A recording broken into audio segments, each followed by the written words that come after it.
Olá, boa tarde. Nós começamos agora mais uma entrevista ao vivo da série com os 11 candidatos da Prefeitura de Belo Horizonte. No estúdio do Jornal O Tempo, Super Notícia, do Portal O Tempo, nós temos aqui Sargento Rodrigues, deputado estadual pelo PDT. Tudo bem, Sargento?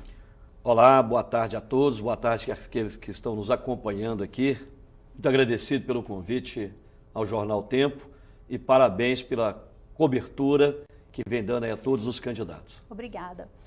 Você pode participar ao vivo mandando perguntas para o candidato pelos comentários do vídeo no Facebook. Ele vai responder as suas perguntas à medida do possível, claro, e também as perguntas do editor de política do Jornal O Tempo, Ricardo Correia. Boa tarde, Ricardo. Boa tarde, Aline. Boa tarde, candidato. Boa tarde. Primeira pergunta que eu faço ao senhor é, na avaliação do senhor, qual é o grande problema hoje de Belo Horizonte, o problema que deve ser atacado inicialmente, com prioridade?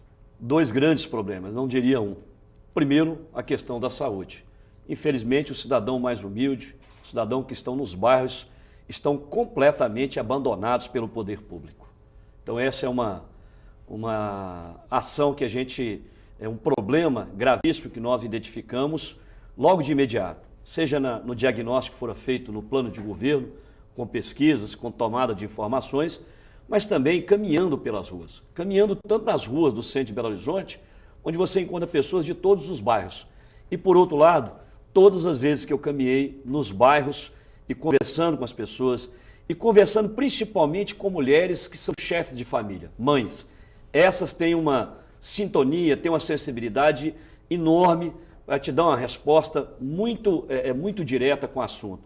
Então, são as mães que vão até o posto de saúde, são elas que vão até a UPA, né? E mãe é algo extraordinário na vida de todos nós.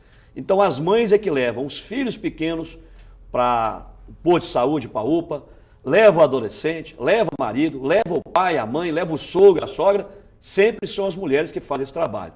E, infelizmente, as reclamações são inúmeras. São reclamações porque demora muito a atender lá no posto de saúde. Demora 6 horas, 12 horas. Nós mesmos tivemos uma experiência durante a campanha. Uma das pessoas que coordena a minha panfletagem, uma das moças que passou mal, foi ser atendida numa UPA e saiu de lá às 3 horas da madrugada sem ser atendida. Ou seja, infelizmente a atual gestão abandonou os moradores, principalmente da periferia, as pessoas que dependem da saúde pública municipal. E nós temos, depois de identificado, Ricardo, 4 pontos para solucionar essa questão, para melhorar bastante o atendimento, que não é muito difícil de ser identificado, pelo contrário. Nós estamos propondo o maior número de médicos, enfermeiros e dentistas, ou seja, os profissionais da saúde, para que as consultas sejam agendadas com muito mais rapidez e a melhoria no atendimento direto ali quando a pessoa chega para ser atendida. Então, falta profissionais da saúde. Então, nós vamos ampliar o número de profissionais da saúde, seja de médico, dentista e enfermeiros. O segundo ponto, que é a capacitação tanto dos profissionais da saúde como também dos gestores. Ou seja, temos que trabalhar muito, inclusive investir em tecnologia.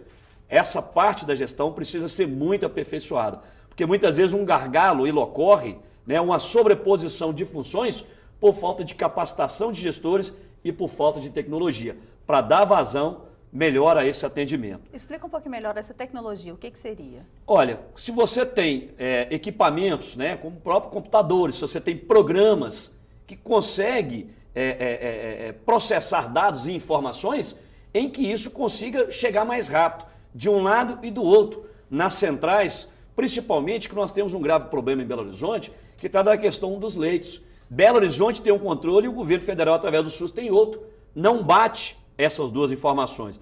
Então, se você integrar essas informações, compartilhar e integrar, utilizando as ferramentas que nós temos hoje na tecnologia, faz a coisa fluir com muito mais rapidez e o cidadão ser melhor atendido. O terceiro ponto hoje as equipes de saúde da família cobrem apenas 84% do território de Belo Horizonte. São 578 equipes da saúde da família. Portanto, nós precisamos ampliar para que os agentes comunitários, que fazem um belíssimo trabalho na prevenção, porque bate de porta em porta, a pessoa bate lá, é a casa da Dona Maria, o Sr. José, olha, nós viemos aqui, a pessoa faz toda uma entrevista, uma coleta de dados, perguntando quantas pessoas tem, a idade dessas pessoas, se tem alguém com doença crônica ou não, alguém que toma remédio controlado. Então, as equipes de saúde da família é fundamental na prevenção da saúde. E, por fim, nós temos também, né, como proposta, aumentar o número de medicamentos do programa Farmácia Popular. O cidadão mais humilde, ele não tem dinheiro para comprar. Então, se ele bate na porta de um posto de saúde, que é o único lugar que ele tem, depois de esperar horas, recebe uma consulta e não consegue ter esse remédio, gera revolta, gera indignação e gera um conflito social. Por isso que é uma política pública importantíssima e é colocada como direito social na Constituição da República. Então é muito importante ampliar o número de medicamentos gratuitos nas farmácias populares de Belo Horizonte. O senhor falou de dois grandes problemas, o primeiro é a saúde, o segundo, queria que o senhor falará um pouco da segurança pública. Imagino que, né, que é um problema que aparece muito nas pesquisas, as pessoas insatisfeitas, e um tema que o senhor trata bastante. Então, eu já vou direto perguntando ao senhor o que o município pode fazer para resolver esse problema, qual que é a ação que deve ser feita. Ricardo, o município pode muito mais, o prefeito pode muito mais, mas o atual gestor é tímido, é acanhado e não sabe fazer. Essa que é a realidade em relação à segurança pública. Segurança pública se faz de duas maneiras. A primeira delas é trabalhar com políticas integradas, políticas sociais na periferia. Eu morei até os 34 anos na periferia. Morei no bairro Nova Sintra, morei no bairro das Indústrias, morei no bairro Nova Gameleira, 3 lugares na Vila Oeste, dos quais 20 anos foram na cabana do Pai Tomás. Então, como é que você faz segurança pública na periferia? Você tem lá um campinho de terra, onde as crianças só têm aquele lugar para jogar bola. Olha, o poder público pode fazer muito mais por essas pessoas. Por isso que eu falo, os bairros foram abandonados pela gestão. E por que foi abandonado? Por falta de sensibilidade humana. O atual gestor, o atual administrador do município, ele preferiu fazer grandes obras e se atrelar às grandes construtoras. E esqueceu do ser humano, esqueceu de gente. Esses meninos, né, como eu visitei lá o campo do Riviera, lá no bairro Vera Cruz, num campinho de terra de 1 palmo de poeira. Ele faz um trabalho espetacular, tratando com, né, levando esporte, treinando esses meninos de 8 a 16 anos. Qual que é a nossa proposta? Fazer uma revolução nas políticas sociais de forma integrada e inteligente na periferia. Pegando esse campo, transformando ele num campo gramado, bem feito, com vestiário bonito e uma quadra poliesportiva ao lado dele que existe, o mato tomou conta, tem até cavalos pastando dentro de uma quadra, fazer uma coisa bonita. Por quê? O que eu quero com isso? Olha, a criança e o adolescente, ao acordar na periferia, ele precisa ter um lugar da prática de esporte, mas que ele se sinta extremamente feliz. Quando ele peça à mãe dele, olha, põe meu café rapidinho aí que eu quero treinar, eu quero correr, eu quero suar a camisa. Faz bem para a saúde, faz bem para ele ter um maior interesse na atividade escolar, ele tem um rendimento melhor e ele vai estar ocupado, né? Porque cabeça vazia é oficina do diabo. Eu só para concluir, com as diversas modalidades do esporte, com a escola de tempo integral. Mas olha que eu disse escola de tempo integral, Ricardo, eu não disse escola integrada. Porque que a Estar não atende. Escola de tempo integral é uma escola onde as crianças vão aprender, tem reforço escolar e na outra parte você tem esporte, lazer, cultura e até curso profissionalizante. Por fim, nesse último dente da engrenagem que nós chamamos de prevenção social, nós teremos o primeiro emprego. O adolescente precisa muito, Ricardo, do primeiro emprego. O tempo que eu morei na cabana, aos 15 anos de idade, minha carteira foi assinada, né, através do Centro Salesiano do Menor, que é uma instituição que tem um trabalho semelhante à Asprom. O que eu quero fazer? O prefeito, ele precisa despregar da cadeira dele confortável, chamar as empresas, chamar Sebrae, Senac, SESI, para profissionalizar, para dar curso para esses meninos, identificando em quais regiões de Belo Horizonte mais necessita. Se é de garçom, se é de alfaiate, se é de eletricista, se é de copeiro, cozinheiro, ou seja, mas ele precisa fazer isso porque ele pode liderar o processo. Feito o primeiro emprego, aí nós estamos atuando na prevenção social. Essa é a primeira parte de segurança pública. A segunda parte, para aqueles que não querem ter uma escola, ter o esporte e ter o primeiro emprego, nós vamos atuar firme em Belo Horizonte. Belo Horizonte terá um modelo de segurança pública de dar inveja em qualquer capital do país. É um compromisso que eu estou fazendo com aqueles que estão nos assistindo neste momento. De que forma? Nós fazemos segurança pública, não é só com Polícia Civil e Polícia Militar. O prefeito comanda a Guarda Municipal. Nós vamos ampliar em mais de 50% o seu efetivo. Nós vamos treinar e capacitar exaustivamente para que ela possa também fazer patrulhamento, ostensivo e preventivo armado. Ou seja, nós precisamos do guarda municipal armado para proteger a sociedade, seja nas praças, nas ruas, nos parques, mas o Belo Horizontino precisa recuperar a sua paz. Então nós vamos fazer esse trabalho integrado com a Polícia Civil, com a Polícia Militar e, além do mais, utilizando outras agências, que os neófitos, aqueles, porque segurança pública não é para amador. Segurança pública é algo muito caro ao cidadão, muito sério. Então nós precisamos fazer bem feito. Por isso nós vamos utilizar BH Trans, Secretaria de Regulação Urbana, Vigilância Sanitária e Código de Postura e Guarda Municipal. Nós vamos fazer um trabalho em Belo Horizonte sobre segurança pública jamais visto em qualquer capital do país pelas mãos do prefeito. Eu estou aqui assumindo um compromisso com o cidadão de Belo Horizonte. Agora, candidato, né, nessa resposta você fez várias críticas ao prefeito de Belo Horizonte e durante a campanha, durante as entrevistas, o senhor já fez duras críticas, talvez mais amplas ainda, ao governo do Estado, ao governador Fernando Pimentel. Pergunto, sendo eleito, como seria essa relação com o governo do Estado? Olha, hoje estou na oposição, eu sou deputado da oposição e com muito orgulho. E continuo fazendo as críticas ao governador. O governador abandonou e sucateou as forças de segurança pública do Estado. Prometeu 12 mil policiais militares, 12 mil policiais de uma forma em geral. Até agora nós estamos terminando o segundo ano, ele não entregou ainda um quarto do compromisso. E nós já estamos terminando o segundo ano de governo, estamos terminando a metade do governo dele. Nós já estamos chegando no mês de outubro, daqui a 3 meses praticamente encerra o ano.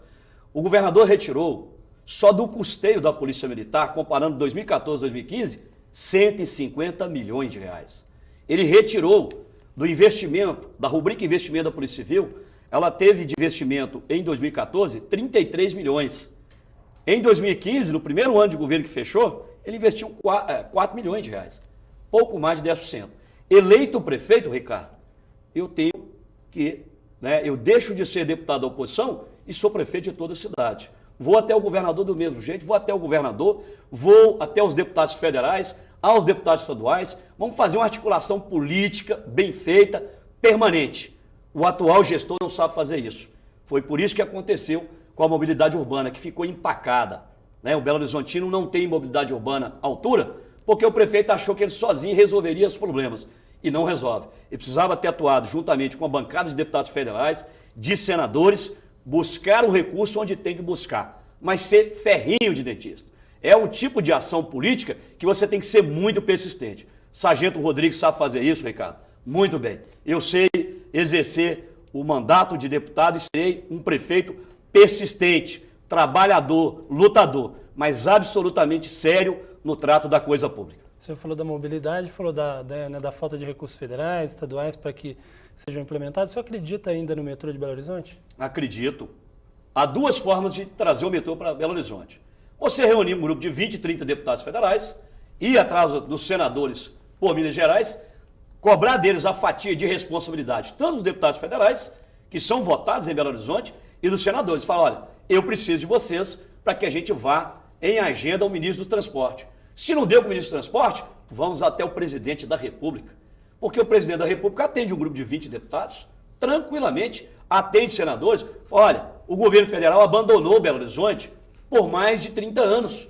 Então nós estamos vindo aqui cobrar aquela parcela que vocês investiram nas outras capitais. Essa é uma forma, porque metrô só sai com verba federal. Qualquer outra conversa é enganação, é embromação, é conversa fiada. Por outro lado, a outra saída, se isso não acontecer, a solução é parceria público-privada. São as únicas duas soluções. Qualquer cidadão e qualquer candidato que falar de metrô, que não for essas duas opções, é conversa para boi dormir, ela é lorota que está contando no ouvido do eleitor. Essas são as duas formas que nós temos de tratar sobre metrô. Mas metrô não pode ser a única modalidade. Pois é, então eu vou aproveitar aqui para fazer a pergunta da Tamires Marques. Ela quer saber como você pretende melhorar o problema da mobilidade urbana na cidade. Olha, diversas formas para melhorar a mobilidade urbana. Olha, melhorar a questão da via pública, iluminação da via pública, melhorar a sinalização da via pública, incentivar o transporte de bicicleta, instalando hackers nos ônibus. Em vários países do mundo, você pega a bicicleta como um meio de transporte. O prefeito aqui trata a bicicleta como se fosse apenas lazer. Tem muita gente que utiliza. Inclusive, nós vamos implantar na proposta de governo 380 quilômetros de ciclovia, sinalizando e falando para respeitar, né, o ciclista, ou seja, diversas formas. Por outro lado, uma das propostas que eu julgo muito eficiente, que é construir estacionamentos nas estações do metrô e do MOVE. Porque o cidadão, Ricardo, ele pode deslocar de carro, de bicicleta, de moto, deixa o seu veículo, nas 3 formas que aqui citei, lá no estacionamento, que vai estar sendo tomado conta por guardas municipais da Prefeitura Municipal. Essas pessoas fazendo parte desse percurso, que hoje, Ricardo, a grande reclamação são nas chamadas linhas alimentadoras. Essas, porque quando pega o MOVE, a pessoa já se sente mais tranquila, porque o MOVE tem uma pista única, ele flui mais rápido. Mas para a alimentadora, esse é que é o grande drama do cidadão, daquele que utiliza o transporte público. Então, a construção de estacionamentos, através, inclusive, da parceria público-privada, com a Guarda Municipal tomando conta, o cidadão desloca 2, 3, 4, 5, 10 quilômetros, deixa o seu veículo no estacionamento e dali ele pega o transporte, né, o MOVE ou o metrô. Essa também é uma das formas de solucionar. Mas a principal, para fazer a passagem baratear, para acabar com isso, é quebrar o monopólio das empresas. Infelizmente, né, este prefeito e todos os outros que foram eleitos foram financiados pelos grandes empresários do setor de transporte. Todos foram financiados pelos grandes empresários do transporte. A primeira providência que nós vamos tomar é fazer uma auditoria séria, transparente nas licitações e nos contratos e exibir para a população, com total transparência. Falar, olha, isso aqui é o que encontramos, porque eu tenho certeza que a passagem vai baratear. Hoje, a BH Trans, Ricardo, não consegue sequer fiscalizar, depois da meia-noite, tem os intervalos que o ônibus deveria circular. Só que as empresas não obedecem. Mas não obedecem porque sabe que a prefeitura não fiscaliza. E por que a BH Trans não fiscaliza em nome da prefeitura? Porque chega o manda-chuva lá e fala, olha, segura aí que essa turma contribuiu com a campanha do prefeito. E aí a coisa não funciona. Então nós vamos adotar o passe livre para os estudantes, que é um compromisso nosso, quebrar, né, romper com a caixa preta e transformar isso de forma transparente. Colocar para a população. Qualquer cidadão vai conhecer como é que funciona essa câmara tarifária envolvendo prefeitura e empresa de transporte. E eu asseguro, a passagem vai baratear de preço. Agora, candidato, o senhor enfatizou, quando estava falando sobre estacionamentos nas estações do MOVE, do metrô, o senhor enfatizou que, né, a segurança por parte da Guarda Municipal. Eu aproveito então para perguntar ao senhor como solucionar o problema dos flanelinhas hoje nas ruas de Belo Horizonte. Para onde você vai parar, tem um. E infelizmente, né, eu estou vendo aqui as nossas moças que estão aqui nos acompanhando, os bastidores, né, aqui e os que estão atrás, né, da câmera dando suporte. As mulheres são as maiores vítimas. A mulher é uma vítima em potencial desse flanelinha, que na verdade não é flanelinha, ele é um criminoso, porque ele comete um crime que está capitulado no artigo 158 do Código Penal. Eu já deixei um recado no primeiro debate da TV Bandeirantes de Televisão e vou deixar outro aqui. Se eleito prefeito dessa cidade, se Deus assim o permitir, com o seu voto de confiança, flanelinha, aqueles que estão batendo carteira e assaltando a luz do dia, vai procurar outra cidade, porque a Guarda Municipal vai fazer o papel dela muito bem feito. A Guarda será exaustivamente treinada, capacitada, vai patrulhar as ruas de Belo Horizonte permanentemente. Nós não vamos deixar flanelinha em paz. Nós não vamos deixar aquele que não é só o ato de extorquir ali, exigir a quantia em dinheiro indevida mediante uma ameaça, que é o que eles fazem no dia a dia. É R$10, é 20, é R$30, dependendo da cara do cliente e dependendo do lugar que se encontra. Então é um crime que é cometido à luz do dia e que o prefeito não faz absolutamente nada. Onde está a Guarda Municipal? A Guarda Municipal deveria estar nas ruas, patrulhando, dando busca, identificando essas pessoas e incomodando. Se o flanelinha quiser extorquir em Belo Horizonte, aqui acabou. Eleito prefeito, ele pode procurar outra cidade, porque em Belo Horizonte, o prefeito Sargento Rodrigues e a Guarda Municipal, nós não vamos permitir que se pratique crime à luz do dia, sem que a Guarda Municipal venha atuar em complemento às ações da Polícia Militar e da Polícia Civil. Agora, o candidato à Guarda Municipal, ela tem um limite de atribuições, né? A Constituição não permite que ela suplante o papel da Polícia Militar, da Polícia Civil, ela não pode investigar, ela não pode fazer policiamento ostensivo, ela só pode prender em flagrante, ela só pode atuar em flagrante, ela vai estar ali. Como resolver esse problema, encher a cidade de guarda municipal e qual que é o limite de atuação desses guardas, então? Muito boa a sua pergunta. Com o advento da Lei 13.022 de 2015, a guarda pode muito mais. O prefeito que foi desleixado, o prefeito que foi tímido, acanhado, não teve coragem. Com o advento da Lei 13.022 de 2015, e você pode fazer a sua consulta pelo celular, ela pode fazer patrulhamento preventivo e ostensivo, armada e conduzir preso até o delegado de polícia. Portanto, aquilo que a guarda não teve através do dispositivo constitucional do artigo 144, lá no seu artigo 8º, no parágrafo 8º, ela passou a ter com essa lei. Mas me dá um exemplo aqui, eu chego aqui, paro na rua de trás do jornal O Tempo, deixo o meu carro aqui, e aí a pessoa pede para vigiar o meu carro. E é um flanelinha, tá ali. Se o guarda municipal tá, ele pode fazer alguma coisa? Olha, o que precisa para ele poder atuar? Qual que é a área de atuação do guarda municipal? Exemplo prático, por favor, para a gente entender. Se ele pediu para vigiar o carro, né, uma coisa ele pedir para vigiar, outra coisa ele exigir a quantia indevida. Nós temos duas coisas aí que separar o tipo penal. Quando ele pede para vigiar e você fala, não, se cometeu algum delito, arranhando, ele cometeu crime. Ele cometeu crime contra o patrimônio público. Ele, inclusive, está em flagrante patrimônio delito. particular, no caso. Patrimônio particular, né? Crime contra o patrimônio. Ele cometeu crime. Ele está em flagrante se ele estiver ali, porque ele estava ali na hora do cometimento do crime. Então, o guarda municipal, ele pode hoje abordar o cidadão, ele tem o direito de multar. Ele pode fazer batida, ele tem a presunção da culpabilidade que a PM tem, quer dizer, eu posso olhar e falar, eu acho que aquele flanelinho ali, ou que aquela pessoa ele vai parar, ele vai identificar, ele vai dar busca, ele vai incomodar. É possível, o guarda municipal pode fazer? É possível, não é dever, o prefeito é que não teve coragem de tomar a decisão. É aí que mora o X da questão. Com o advento da lei, se você pode fazer patrulhamento preventivo e ostensivo, prender em flagrante delito, só pode, tanto polícia civil quanto polícia militar, só pode prender em flagrante delito. A investigação pós-crime é que cabe à polícia judiciária. Mas a guarda municipal não fará investigação, como a polícia militar não faz investigação. A guarda municipal fará patrulhamento ostensivo, preventivo. O que é ostensividade? Viatura caracterizada e o guarda municipal uniformizado, armado, bem preparado e equipado. Deparou com a situação que ela é estranha, que ela é suspeita, ele pode perfeitamente parar, inclusive o veículo.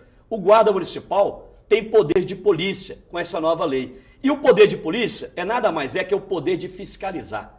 Então o guarda municipal pode multar. Se ele pode multar, ele tem poder de fiscalizar. Então ele pode, inclusive, verificar se tem arma, se tem droga nesse veículo, porque é flagrante delito. O guarda municipal tem toda essa competência com o advento da Lei 13.022/2015. O Erasmo Rocha pergunta, sargento, o que o senhor vai fazer para diminuir as mortes causadas por policiais à nossa juventude negra e pobre? Olha, isso é uma pergunta que eu deveria fazer para o governador Fernando Pimentel, porque quem governa o Estado é o governador Fernando Pimentel, que, por sinal, tem feito, aliás, não tem feito absolutamente nada. Mas o senhor propõe que a Guarda Municipal atue também com a PM. Então, como que o senhor comandaria a sua Guarda Municipal nesse sentido? O Erasmo, se ele tivesse prestado atenção, no início, eu falei que segurança, porque nós voltamos no tema, segurança pública se faz de duas formas. Antes da Guarda Municipal chegar em qualquer lugar da periferia, nós temos que mandar para lá saúde, educação de tempo integral e muito esporte para a nossa garotada. É assim, Erasmo, que atua no campo da prevenção social. Foi assim que eu fiz a primeira abordagem sobre segurança pública. Talvez o nosso leitor, o telespectador que acompanha nesse momento não tenha percebido. Campo da prevenção social se faz com diversas modalidades de esporte, com escola de tempo integral e o primeiro emprego. É assim que nós vamos resgatar. Eu morei na cabana do Pai Tomás durante 20 anos.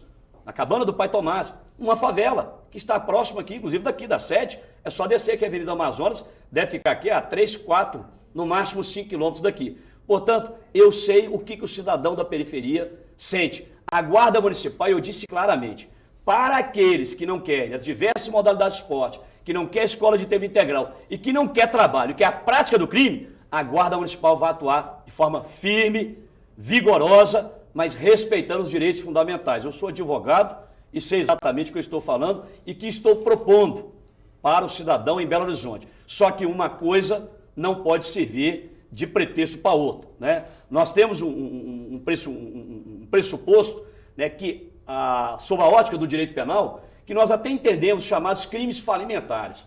O furto de uma laranja, de um pacote de biscoito, é até razoavelmente compreendido pela própria sociedade. Mas passou disso, aí a coisa já toma outro contorno e tem que ter o rigor da lei. Belo Horizonte está abandonada em termos de segurança pública. As pessoas idosas estão sofrendo na porta do banco, ao sair do banco. As pessoas estão tendo carro arrombado, né? As pessoas estão sendo extorquidas por um pseudo-flanelinha à luz do dia. Então não é essa pessoa que está cometendo crime que você vai tratar ela de outro jeito. Agora, aquele que quer praticar o esporte. Os Estados Unidos têm um programa que eles implantaram no Bronx, onde as universidades e as escolas abriram na parte noturna para a prática do esporte. Nós podemos implantar isso também em Belo Horizonte, porque o esporte e educação são duas ferramentas extremamente importantes na prevenção social. Eu sei como é que faz isso, eu vou fazer, eu tenho coragem e eu vou priorizar as políticas públicas. Candidato, trazendo um tema bastante de momento atual, que está se discutindo nessa semana, na semana passada, está com um problema de infestação de carrapatos lá no Parque Ecológico. Se discute o que fazer com as capivaras, o que fazer com o Parque Ecológico. Na opinião do senhor, qual que é a solução para esse problema? Muito simples, remover as capivaras de lá. Absolutamente simples. O animal ele pode ser bem tratado, mas ele pode ser em outra reserva. Ele pode ir para outro local. Infelizmente, deixaram o candidato do prefeito para tomar conta, né, como se tivesse tomado conta de 2 tartarugas, né? Acabou deixando uma fugir. Então, olha, o problema de capivara com os carrapatos que está transmitindo a doença, que vitimou aquele garoto, depois inclusive do laudo, é muito simples. Apreende as capivaras e remove e leva para outra reserva ecológica. Acabou o problema. E, obviamente, a prefeitura fazendo a parte dela de prevenção ali naquela área que está infestada de carrapato. É preciso, gente, tratar os animais bem, mas é preciso priorizar a vida humana. Candidato, para realizar essas propostas todas, essas questões todas que o senhor coloca, evidentemente o senhor precisa ser eleito. As pesquisas, no momento, colocam o senhor bem abaixo dos primeiros colocados, né? A última pesquisa, o Ibope, apontou o senhor com 1%, se eu não estiver enganado. Como reverter isso em poucos dias de campanha? O senhor acredita que é possível chegar ao segundo turno? Acredito, estou confiante, né? Porque, infelizmente, quando se avalia a pesquisa, você vai ver que é uma amostragem, um número insignificante, para uma região tão populosa igual Belo Horizonte. Por outro lado, a melhor pesquisa é aquela que aparece depois que as urnas abrem. Ali é onde a pesquisa realmente ela está concreta. Nós temos diversos casos no país, não só aqui em Belo Horizonte, mas no país, onde as pesquisas apontavam a direção e o resultado foi completamente diferente. Elas não têm uma margem de erro, né, com tanta segurança assim. Infelizmente, há muitos casos também que as pesquisas são utilizadas para favorecer determinados candidatos. Portanto, estou confiante, nossa proposta é uma proposta de pé no chão, uma proposta séria e uma proposta, acima de tudo, factível. O que nós estamos propondo é com a responsabilidade. Quem senta numa cadeira de prefeito tem que ser sério, responsável, transparente e não ter nenhuma proposta de jogar pedra na lua. Nós não estamos propondo isso, nós estamos propondo priorizar políticas públicas, porque o dinheiro tem. Nós temos um orçamento que devemos arrecadar. A previsão para a arrecadação deste ano é da ordem de 12 bilhões de reais. Acredito que chegaremos perto em torno de 11 bilhões. É só o prefeito priorizar aquilo que o cidadão deseja. Então, quem senta na cadeira tem que estar preocupado com gente, com pessoa. E é isso que nós vamos fazer, eleito prefeito de nossa querida BH. Rapidamente, a gente tem apenas 1 minuto. Eu queria que o senhor falasse um pouquinho sobre a política do senhor para a questão das ocupações em Belo Horizonte. Olha, nós temos, inclusive, uma temática especificamente nessa área. O cidadão deve ser tratado com absoluto respeito. Nós temos ali pessoas, nós temos seres humanos e que, em determinados momentos, tiveram um ato de desespero de fazer aquela ocupação por uma questão social. O direito à moradia é um direito social. Mas nós temos no nosso plano de governo que nenhum outro candidato teve a ideia. E nós colocamos. Além de fazer um trabalho permanente com o governo federal e o governo do estado, com os convênios, para continuar o programa Minha Casa Minha Vida e o programa de casas populares, nós temos uma proposta, na questão da moradia, de vincular um percentual do orçamento para o Fundo Municipal de Habitação para que todos os anos o município entregue, né, X número de casas para essas pessoas que ali se encontram à margem, esperando uma oportunidade na vida. Portanto, esse tipo de problema resolve com ação concreta, né, com destinação de recursos e com vinculação de recursos. É direito social. É por isso que eu tenho dito, temos que priorizar as pessoas e determinadas políticas sociais, ela tem uma ordem de prioridade. Nós devemos obedecer essa ordem. Ok, candidato. Muito obrigado pela sua participação. Eu que agradeço a gentileza mais uma vez, Ricardo, você e todos aqui que estão nos acompanhando. Agradeço à direção do Jornal Tempo. Mais uma vez, parabenizo o Jornal Tempo por estar fazendo uma belíssima cobertura de todos os candidatos, inclusive buscando o equilíbrio. Eu quero aqui, né, deixar um último recado a você que está nos acompanhando. Sou uma pessoa que estou com 48 anos que moro em Belo Horizonte, 34 anos na periferia, sou bacharel em comunicação, sou advogado, sou especialista em segurança pública e o que eu quero, sendo candidato a prefeito, transformar a vida das pessoas, principalmente dos mais humildes que estão na periferia. Muito obrigado e conto com você. Obrigada, candidato. Bom, vocês acompanham amanhã os melhores pontos da entrevista com o Sargento Rodrigues nas edições impressas dos jornais O Tempo e Super Notícia. Amanhã também nós temos a entrevista ao vivo aqui no estúdio com o candidato Reginaldo Lopes, do PT. A ordem das entrevistas foi definida pelos próprios candidatos pelo critério de resposta ao convite da redação. Quem respondeu primeiro teve prioridade na escolha da data. A gente se encontra amanhã. Até lá.